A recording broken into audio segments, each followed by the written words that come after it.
தலைவர் திருமதி பிரசுனா அம்மா அவர்களை மரியாதை கலந்த வணக்கத்துடன் பேச அழைக்கின்றோம். శ్రీ గురుభ్యో నమః. అందరికీ నమస్కారం. నాకు ఈ అవకాశాన్ని ఇచ్చిన సద్గురు డాక్టర్ శ్రీ వనరాజన్ గురువు గారికి నా వందనములు తెలియజేస్తున్నాను. మరియు నాకు జన్మనిచ్చిన తల్లిదండ్రులకు, విద్యనిచ్చిన గురువులకు, నన్ను జ్యోతిష్యురాలిగా నిలబెట్టిన ఈ ప్రపంచానికి మనస్ఫూర్తిగా పాదాభివందనాలు తెలియజేస్తున్నాను.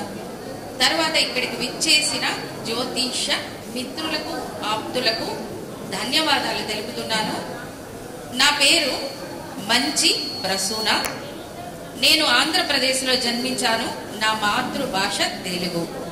నాకు తమిళ్ భాష అర్థమవుతుంది, కానీ మాట్లాడడం సరిగ్గా రాదు. అందువల్ల నేను నా మాతృభాషలోనే నా స్పీచ్ అనేది ఇస్తున్నాను. ఇక్కడ నేను ప్రస్తావించే విషయం ఏమిటి అంటే, నేను నా క్లయింట్స్కు జాతకం ద్వారా చెప్పిన ఫలితాలు జరిగాయి అని నిరూపించడానికి ఒక జాతకాన్ని విశ్లేషిస్తున్నాను.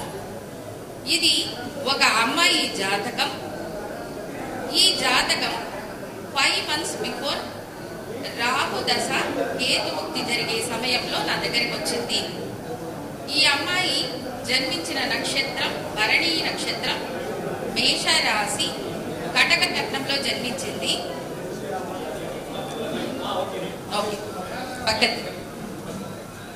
ఈ అమ్మాయి భరణీ నక్షత్రం, మేషరాశి, కర్కాటక లగ్నంలో జన్మించింది.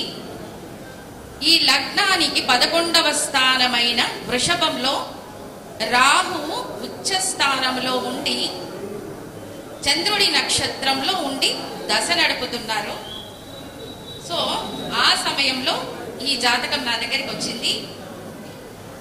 ముఖ్యంగా రాహు దశ జరుగుతున్నప్పుడు ఖచ్చితంగా మనకు మెటీరియల్ విషయాలలో ఒక అభివృద్ధిని, తర్వాత సంబంధ బాంధవ్యాలను ఖచ్చితంగా చెడుపుతారు. సో ఆ విధంగా ఈ జాతకాన్ని చూసినప్పుడు రాహు దశ కేతుముక్తిలో ఈ అమ్మాయికి ఖచ్చితంగా ఒక సమస్య అనేది వస్తుందని నేను కనుక్కున్నాను. అదే అమ్మాయికి చెప్పాను. సో అదే సమయం రాహుకు స్థానం ఇచ్చిన అధిపతి శుక్రుడు ఉచ్చ స్థానంలో 6వ స్థానాధిపతి అయిన గురువు నక్షత్రంలో ఉన్నారు.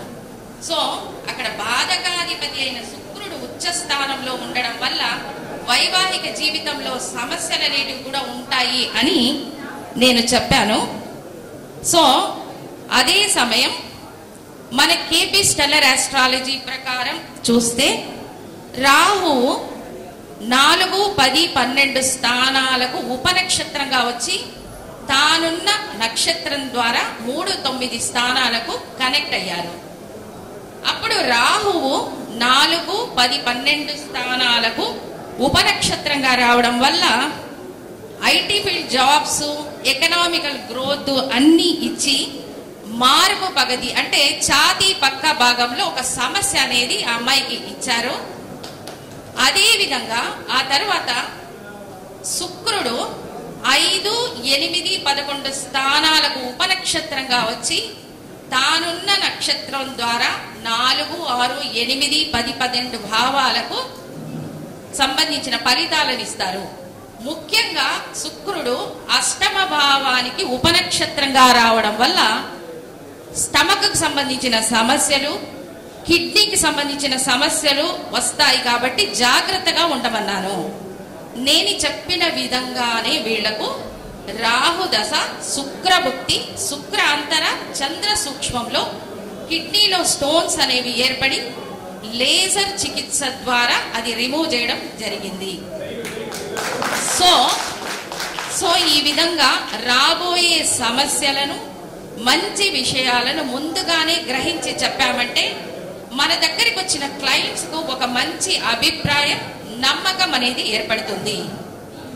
ఎప్పుడైనా సరే ఒక జ్యోతిష్యుడు తన క్లయింట్స్ కు సరైన ఫలితాలను చెప్పి అవి వాళ్లకు జరిగి వాళ్ళు 10 మందికి చెబితేనే ఒక జ్యోతిష్యుడికి విజయం అనేది లభిస్తుంది.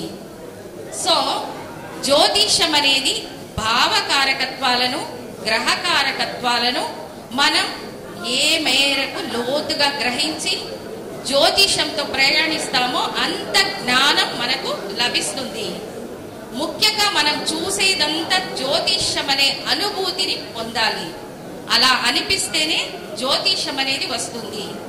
అలా జ్యోతిషంతో మనం కనెక్ట్ అవుతేనే, అంటే డిగ్రీ వైజ్ గా, నక్షత్ర రీతిగా, గ్రహ రీతిగా, భావరీతిగా జ్యోతిషాన్ని మనం గ్రహిస్తే జ్యోతిషం మనతో మాట్లాడడం మొదలు పెడుతుంది.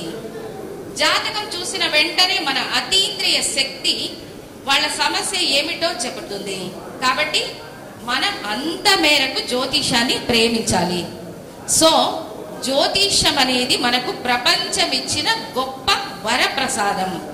కాబట్టి జ్యోతిష ఫలితాలని చెప్పే ప్రతిసారి మనలోని అతీంద్రియ శక్తికి విలువనిచ్చి జ్యోతిష ఫలితాలు చెప్పాలి అని తెలియజేస్తూ, నాకు ఈ అవకాశం ఇచ్చిన గురునాథునికి మరియు ఈ ప్రపంచానికి కృతజ్ఞతలు తెలియజేస్తూ సెలవు తీసుకుంటున్నాను.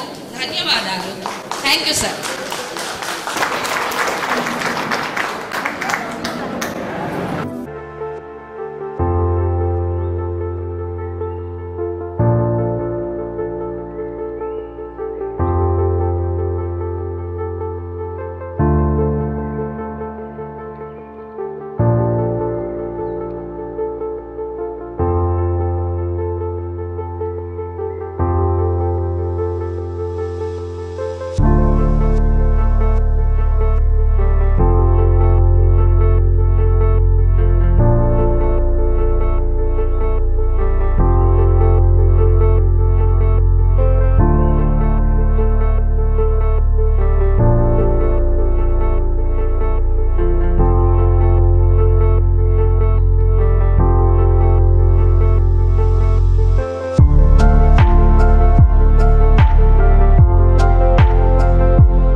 ஜோதிட பதங்கள் கூறும் பயிற்சி வகுப்புகள் நீங்கள் வீட்டிலிருந்தபடியே மிக எளிய முறையில் கேபி ஜோதிடம் துல்லியமாக கற்றுக்கொண்டு பதங்கள் கூறும் வகையில் நேரடி வகுப்புகளின் தொகுப்புகள் அடங்கிய பென்டிரைவை பெற அணுகவும்.